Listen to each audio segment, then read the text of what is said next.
Happy New Year to all of you, in case I haven't seen you so far. And all right, so if you feel so inclined, feel free to close your eyes and sit comfortably. Um, if you're walking or anything, doing any other movements, that's totally fine. But if you're sitting, just allow yourself to feel the ground underneath you, maybe your feet on the ground, and take a few relaxing, deep breaths.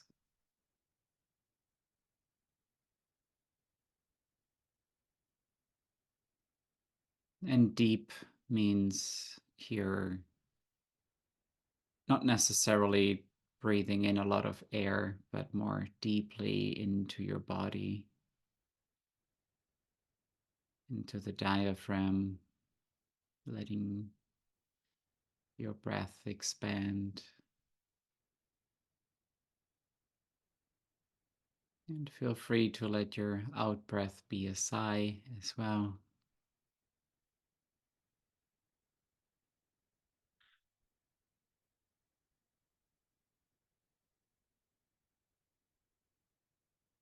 And notice what's alive for you right now.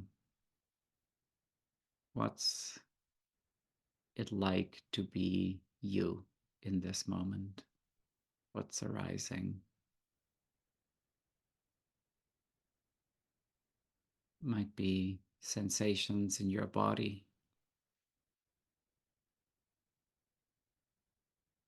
Notice how those are feeling. Maybe you feel the pressure of your thighs or legs on the chair. Maybe I have cold fingers from being out in the cold.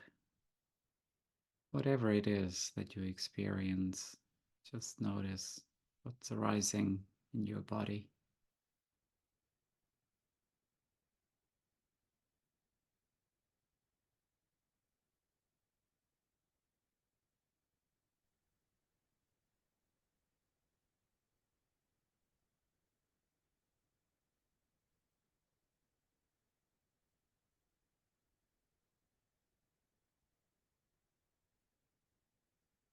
And notice also any thoughts that might arise for you.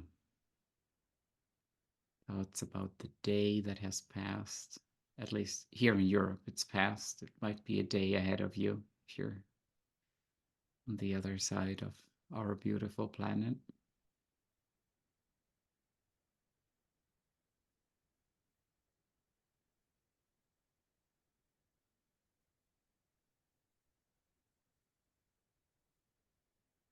Purpose here is not to not have any thoughts when we're resting, but just notice you are that which is aware of the thoughts. You don't need to push anything away or create different kinds of thoughts.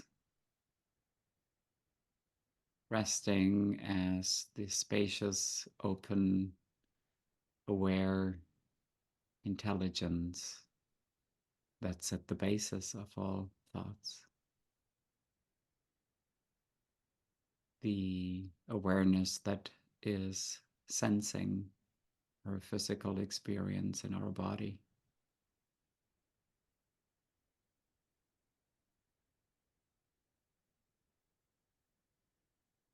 What's listening?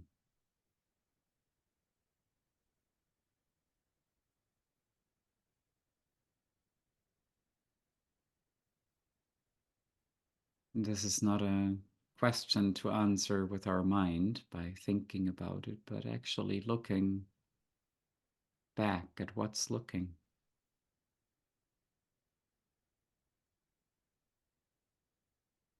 Do you find a looker? or a hearer or a sensor.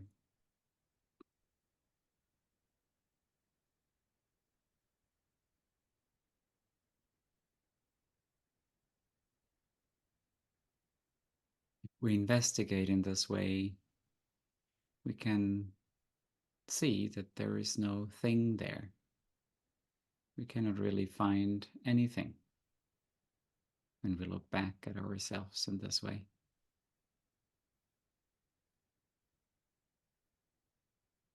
It's just the alertness, awareness,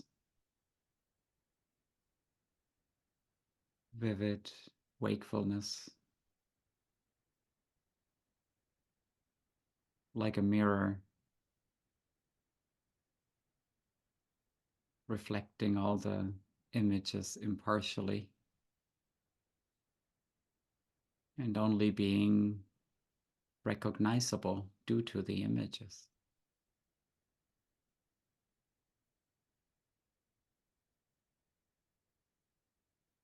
But in itself not being any of the images. It's that which is reflecting all the images. And likewise, mirror-like awareness, open intelligence is at the basis of all that we perceive, all that we think, all that we feel, all our intuitions, whatever data are present in each moment, they're only known by us through this fundamental intelligence. We can rest here without getting wrapped up, absorbed in pushing away anything that arises.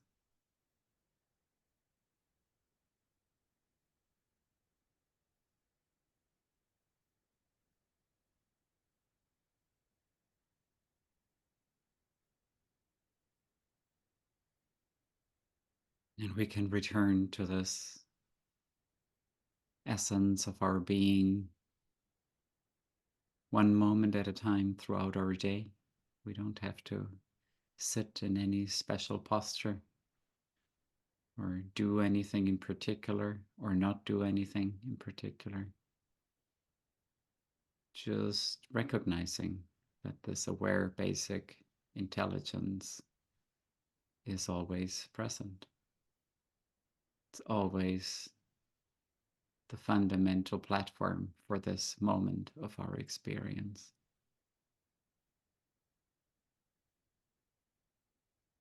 So as we go about our day, we can tap into that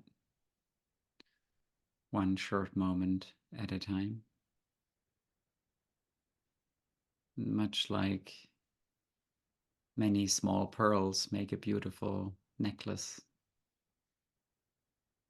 that is seamless and uninterrupted, so too many short moments form a beautiful, perfect flow of open intelligence and love that can pervade our day more and more.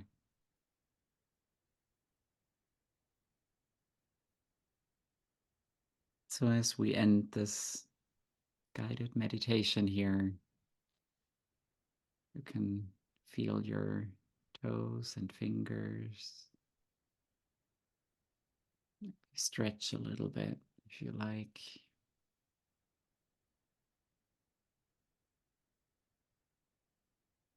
All right, I'll turn on my camera again. Feel free to do that as well if you like.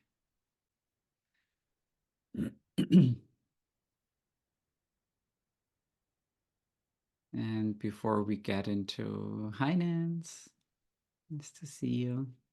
Before we get into the text for today, I just wanted to check if there are any reflections from our practice session here. Anything you'd like to share or any questions you have?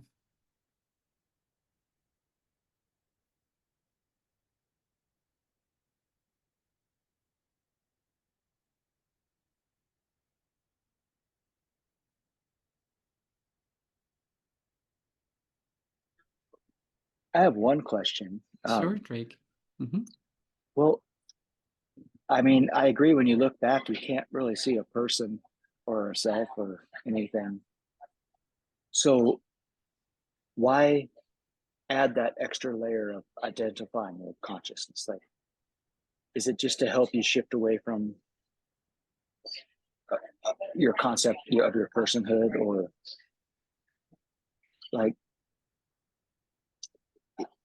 is it really true that, I mean, it's almost like it exists as the most fundamental and real aspect of our reality, but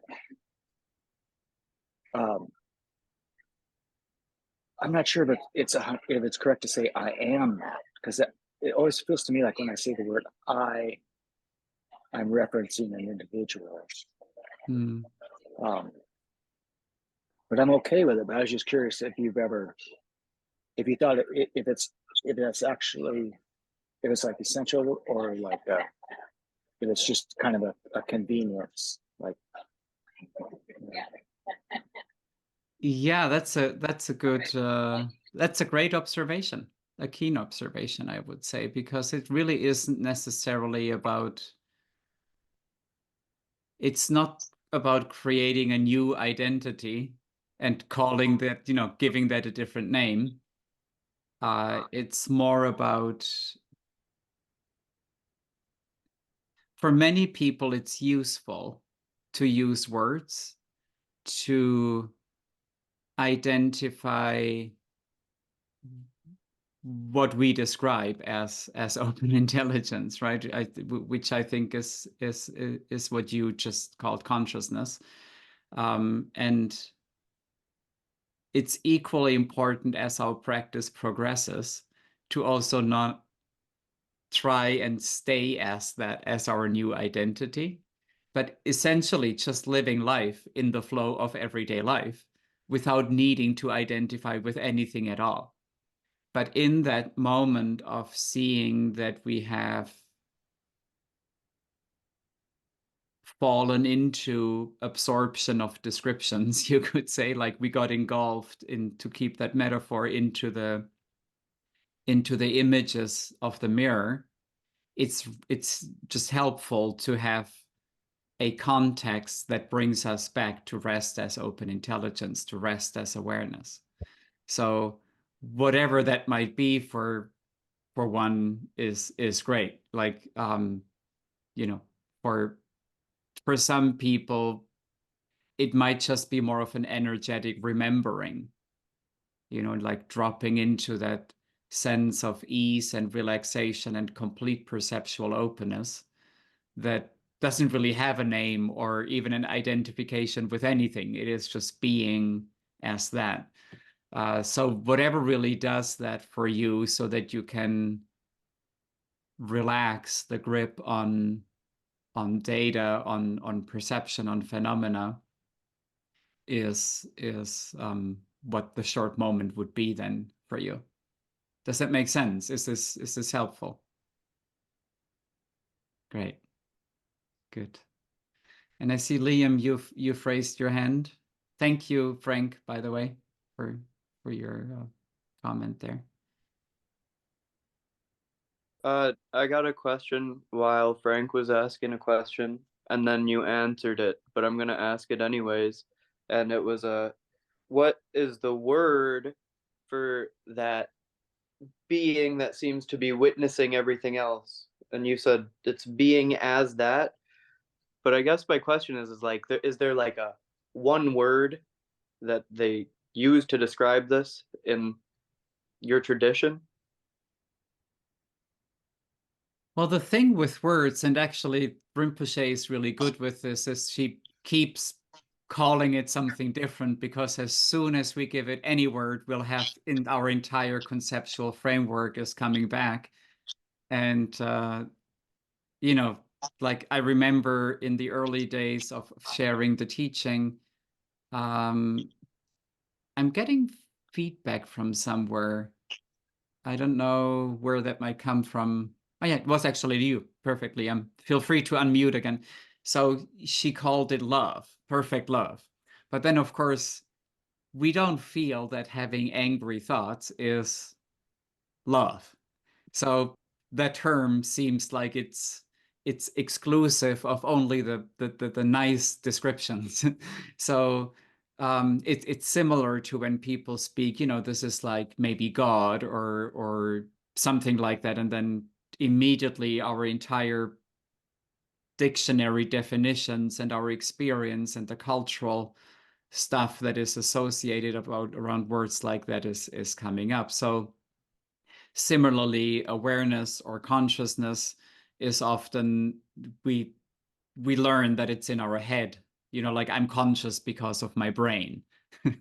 And of course, for most people that we seem to have evidence of that, unless maybe for some of us who have had either a near-death experience or who have had a moment of lucidity during deep sleep where the brain is sound asleep and there you are wide awake, then you can recognize this is actually not only my brain, even though the brain probably has something to do with it. But anyway, so this is kind of a winded answer.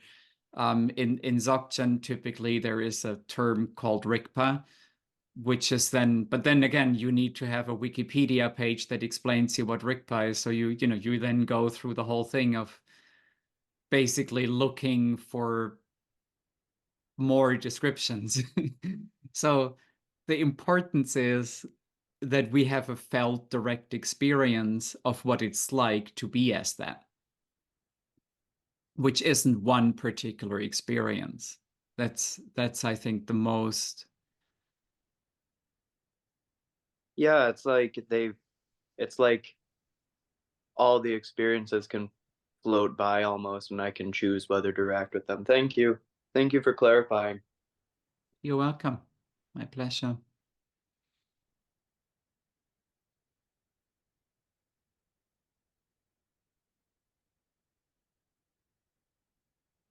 Good.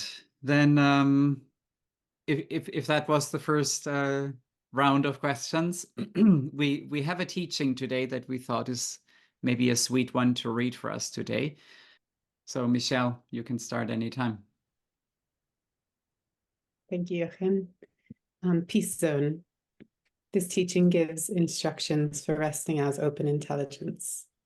With resting as open intelligence, rest the mind naturally without describing anything, without seeking anything.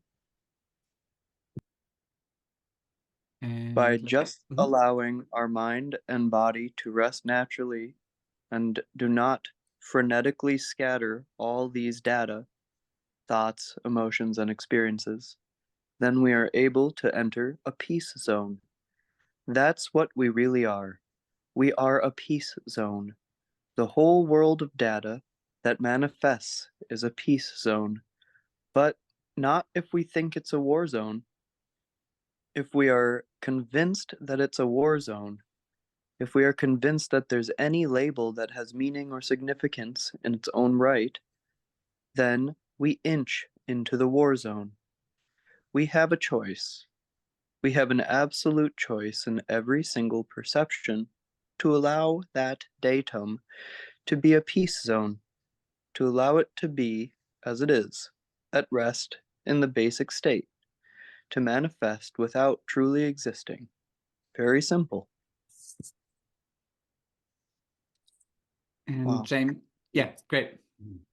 It's the birthright of everyone to be brilliantly aware. It's the birthright of everyone. The mind that is made up of data is so limited. No matter how brilliant one's data may be, it's an extremely limited existence. To live a life based on data, even extremely innovative and creative data, is limiting.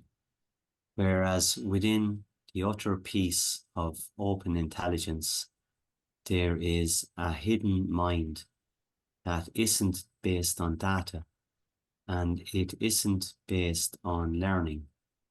It's up to each one of us. How good do we want it to be?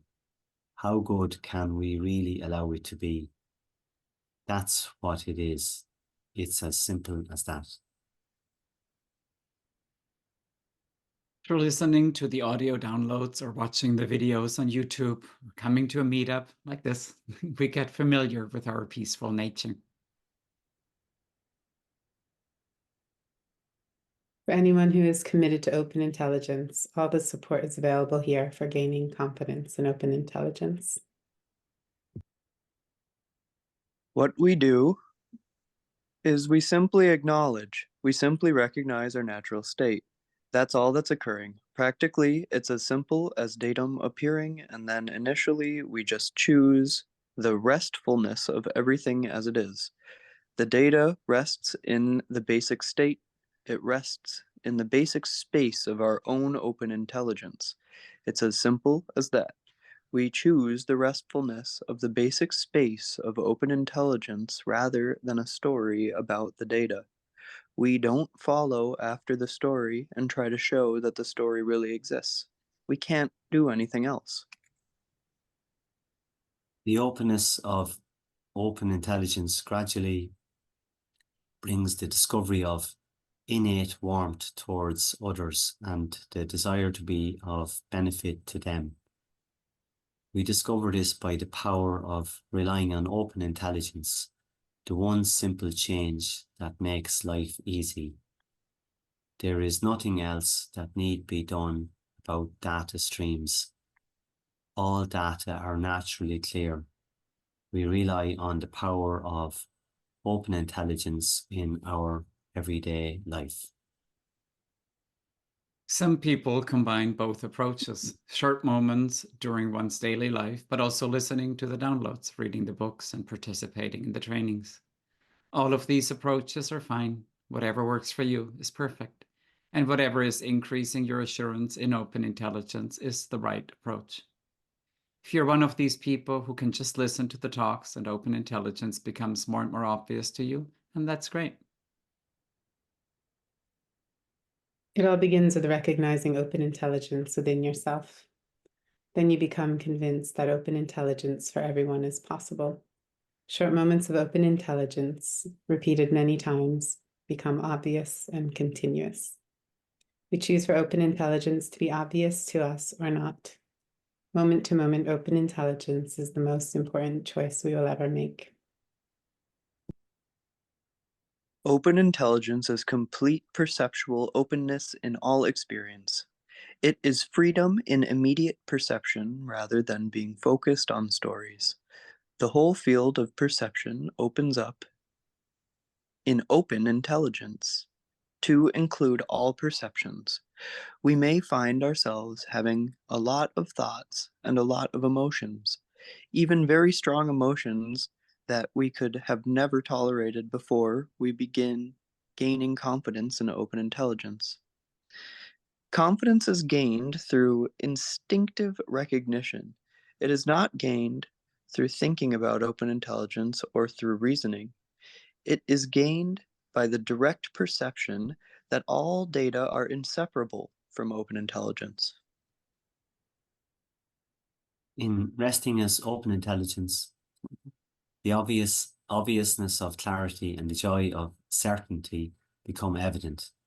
This is the joy of knowing that forever stainless, open intelligence is the indestructible essence of all experience. Nice. Thank you all. Beautiful. We read this also here in Sweden today at our retreat. So it was nice to hear that again. It's we have a winter gathering. I don't know, some of you may have received the invitation also. We have a winter gathering. We've had that every year, except I think for 1 or 2 years. I don't remember. It's all a bit of a blur now. During the lockdown, when people couldn't travel or were not allowed to gather in different places. So we're happy to be back here, and it's nice to have this space. And of course, it's equally nice to have a space where we don't need to travel anywhere. All right. Are there any other questions? Anything you'd like to share about your practice, or yeah, anything at all?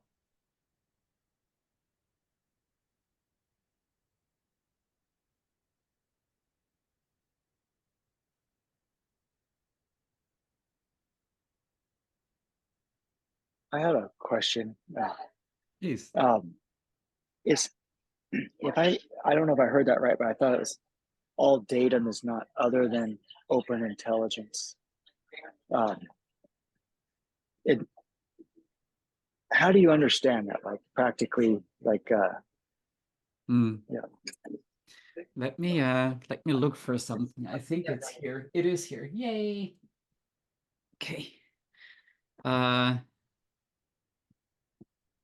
Just like any of the images in the crystal ball are nothing but the crystal ball, so too all phenomena are nothing but reflections of open intelligence.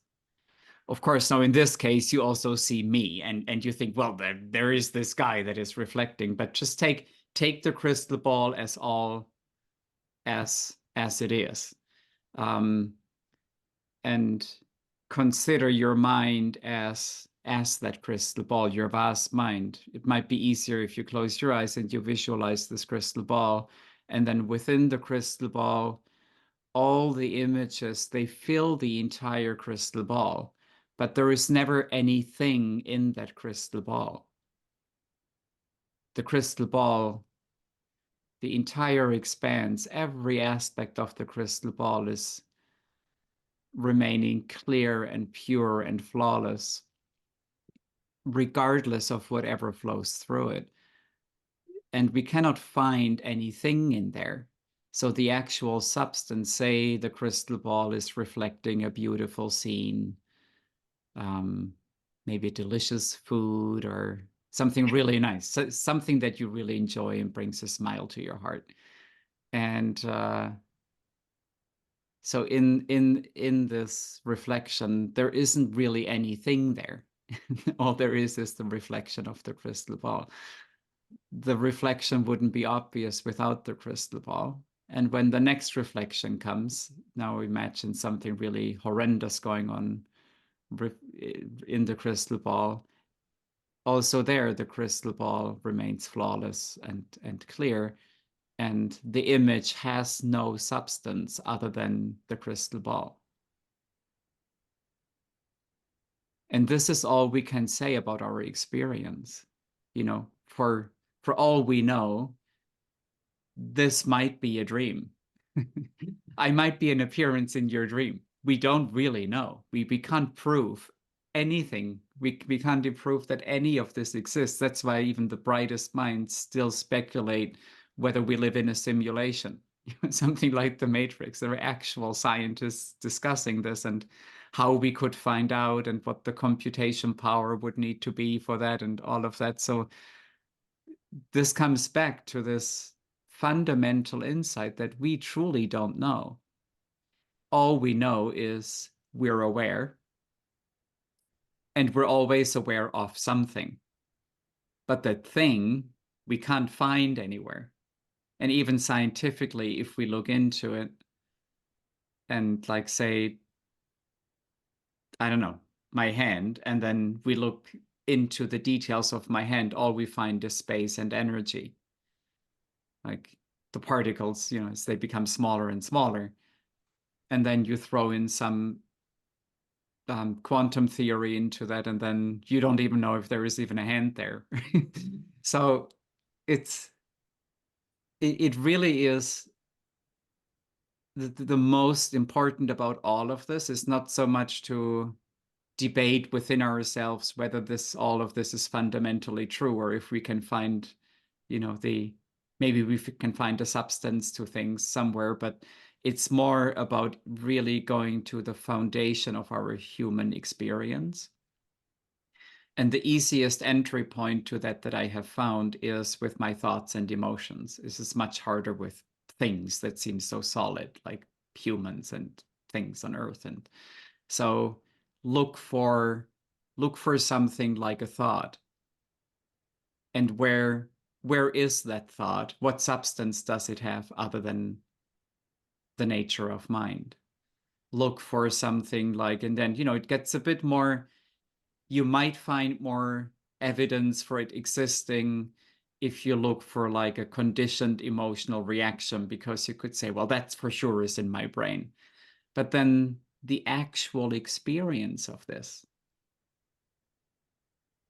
regardless of whether there are neurons firing, the actual experience of fear is only arising in, of, as, and through our awareness of it, the intelligence that's at the basis of that experience.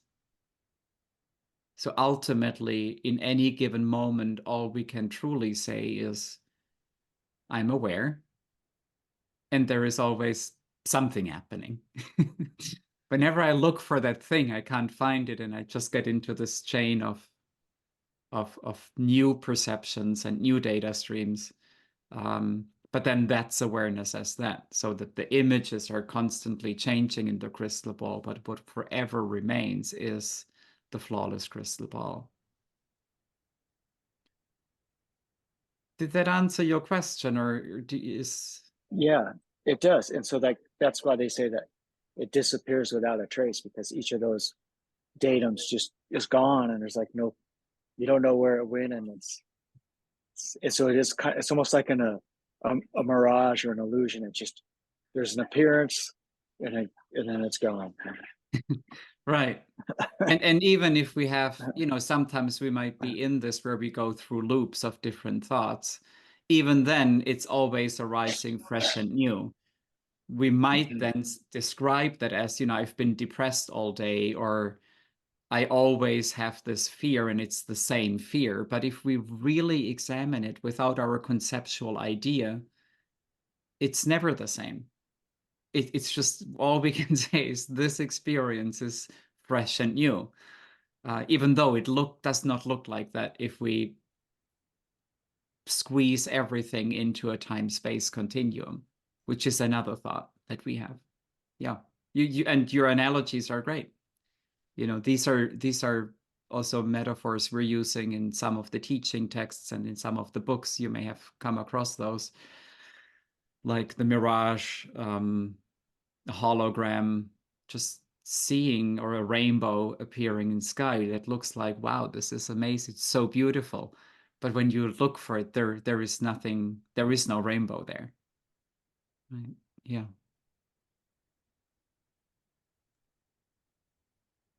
And Liam, I see you also raised your hand, but I don't know if that was on the same topic.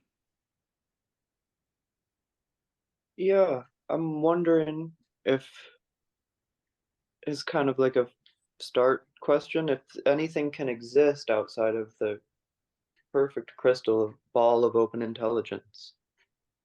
If you know. The reason why I'm asking is because, like, and I'm not trying to make a joke, but like, if there's a powerful light that shines through a crystal ball, it can start a fire. Are you able to feel the heat, the energy? Is there anything that I can feel that is real? Or is it all just a vivid sensation that seems real?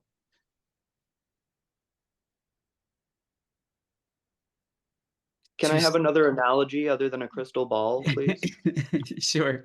And all of each analogy has its downsides. That's why we have many, just like with the words.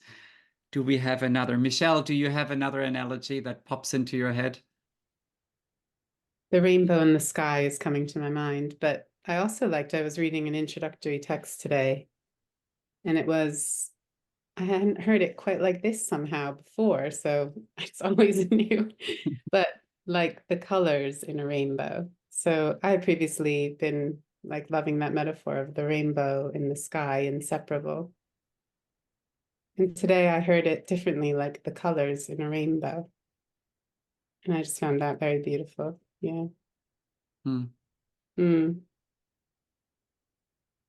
Yeah, and about, this is, I think, maybe adding to that a bit, Liam, it's not that this is not real. Like, we want to be careful not to become like nihilistic and say that nothing is real, because of course in our experience everything is real. Like, we're alive, right? And Right, it's obviously real and full of meaning. yes, exactly. So, and if we rest as that perceptual openness, this meaning is rendered into the expression of our qualities and activities of as beings in this world. So the heat, I don't know, that's just what arises for me. I don't know if that relates. The heat that I experience is the fire of great benefit. Like when we truly recognize in our experience that all the stuff that used to occupy me, which was basically all about me and feeling like unworthy or feeling sorry for myself or what people are thinking of me, but so much of my day to day was about how I can be a better human being, how I can feel better, how I can have better relationships with my loved ones. But when all of this just is allowed to rest and we can see I can just be, I'm free to be as I am, then there is warmth. There is warmth towards me. Rinpoche sometimes describes this as the warmth of love and compassion. Again, this is so like we can immediately have concepts about that. Like I don't feel compassionate, but since you have since you use the term fire and you have the light that you used, I thought to share that, and the light really is the clear light of knowing what everything really is. And it isn't a knowing that is a concept. It's just the clarity in every moment that allows us to be free within that moment, to not needing to be afraid, to shy away, or to dive into it, or to fix it, or to manage it. We're just free to be. And from that freedom to be as we are, our unique gifts, our talents, our qualities and activities that are unique to each one of us are allowed to shine. So that would be my response. I don't does that relate to what you were thinking about? Yes, that's a very insightful analogy. Thank you. You answered my question, and thank you to Michelle. Beautiful.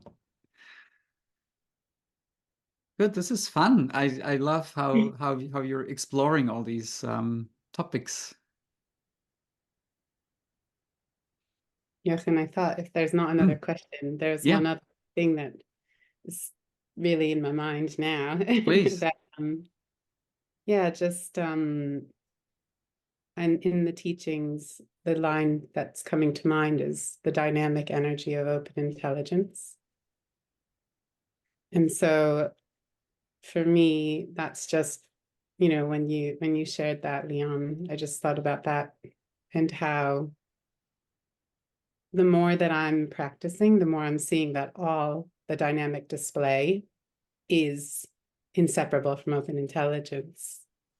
And so like all those labels of like positive and negative and neutral are sort of harmonized within this dynamic display of everything as open intelligence, but it doesn't mean not feeling it all.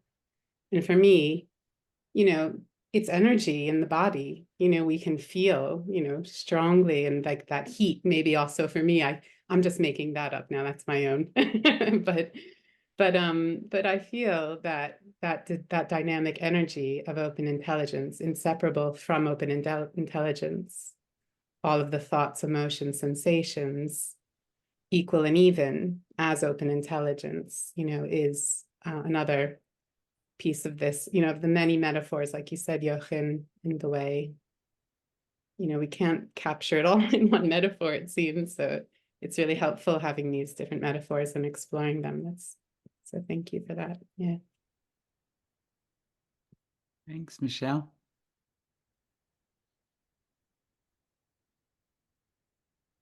Any other questions or reflections today?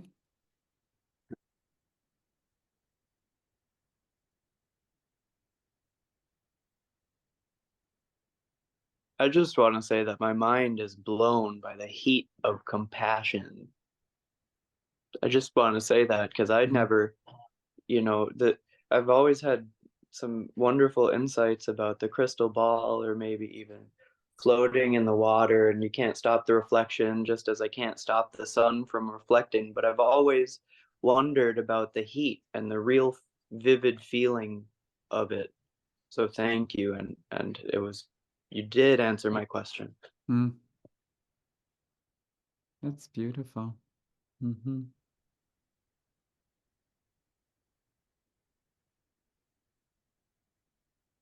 Rinpoche gave a whole series of teachings that were called open intelligence and love, because sometimes the terms, intelligence, awareness, consciousness, they can sound so, I don't know, sober and almost maybe cold or like uncaring. Like the intelligence that moves the planets and stars. It doesn't look like it's warm out there. We're at basically 0 Kelvin. Is it measured in Kelvin? I always mix that up. I think 0 Kelvin, right? So just to bring that warmth, that love, that we really have at the basis of our being. Bring that in. I really love that. I think there is even a website, openintelligenceandlove.org or something that we made for that. For that. We love making different websites for different for different things. Yeah. And if there are any particular topics you'd like, maybe I'll just ask that now. Is there anything in particular that you might enjoy hearing in 2 weeks and maybe reading a text about? We have so many texts that we can look into, and any aspects of practice or Hi, Jochen. Hi, James. Hope I said that right. Yes. Yeah, good talk. Thanks. Good sharing. I have a little flu on me, so I'm very restful here, but keep alert because I could nod off, I'd say. I just had a question. Yeah, I know I missed the one on relating, but yeah, that's how to relate to another. I have habits, and when I'm relating to others, I sort of can go into autopilot and feel I have to perform, or I have to present myself, or I guess that's probably just practicing more, is it, and just pausing more and stuff. It's just I guess it's just remembering it, isn't it? It's just habit, isn't it? Yes, you answered your own question there. It is that, and also it is. Michelle gave a great teaching about that today, actually, here. We also had questions about relationships here at the center. And in my experience of being, of course, we're all in relationship, but often the most intimate relationships are the trickiest ones. And so part of it is literally just like practicing and keep practicing. And then the other is to gain the insight into what is distracting us from practice. Like you could say the patterning, or all the beliefs that we have, all the assumptions we've made for what it means to be, say, a loving partner, or a good son, or a beneficial parent, or a good friend, or really whatever it is, a helpful employee or a good employer. Or we have all these frameworks, and to basically take stock both of what those are and how they have impacted our decision making, including how we feel about ourselves. Say in my case, like just seeing how hard I was on myself for not measuring up to my expectations on all of those relationships, like how bad I felt for having a bad thought about my wife or my mother, and I couldn't stop it. You know, they just pop up. Even like having the best people around me, I would still have negative thoughts about them. And then how do I relate with myself in these kinds of circumstances? So there is quite a bit to unpack there. We also have a teaching called the 12 Empowerments that are essentially, they're all about relationship, because it also is a lot of it is about the relationship with ourselves. And then to really, as I just shared, to really see how ultimately realizing that truly harmonizing the relationship with ourselves is also what releases the buttons that get pushed constantly in relationships. So if I feel completely at ease in the essence of my being, people could say, think, do anything about me, and it would be fine. That doesn't mean I wouldn't engage or we don't become doormats or any of that, but it would be a response, not the reactivity that has come about through a life of taking myself to be limited to my thoughts and emotions about myself or about others. And so as we gain more confidence in ourselves as that, we then also open up in relationships, really. And even with the empowerments, it still comes back to essentially about one short moment at a time. But it's easier to catch ourselves when we're on those railroad tracks that we've been on for most of our life, and to recognize, wow, this is happening again. Like, I remember, this is a story I've shared so many times, but I'll share it again. I remember the day after the empowerments, I was in India at the time, and it was time to call my mom. And I could tell on the call that my entire operating system of all the years, the decades of relating with my mom was booting up. And I could see, because I just went through this in the empowerments, I could see it, like literally see it all boot up. And that gave me the choice. Do I really want to do this? Or do I just want to try something else? Not with, even a particular outcome in mind, but just almost playing with it. How would it be if I don't go to any of those places that are so familiar? And I just do the opposite. And I I genuinely asked her, how are you doing? Tell me, like, how are you really doing? And I realized I had never asked her. I asked her, how are you doing? But I never asked her, how are you really doing? Like, how's life for you? Because I had like all my expectations. She's my mother. She should ask me, and she shouldn't tell me about her life and her friends. Like, I'm sure everybody can relate on some level to this. And to feel so free in this relationship is amazing. And she just passed last year, and to me it was incredible, after many years of practicing this, to just feel so spaciously available with zero expectations about anything, really. And that then brings me back to the warmth that we spoke about. There is just so much warmth and love and availability for real relating when that can open up in this way. And it is one moment at a time, just like you said. Yeah, thanks. Thanks for that. You're welcome. Good answer. Thank you. You're welcome. Good.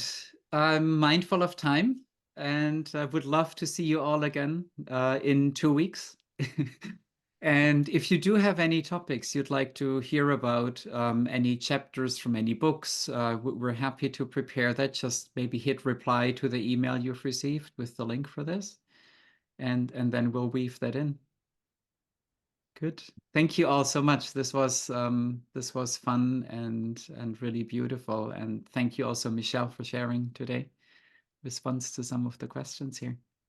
Great So to there's see no you. class next week?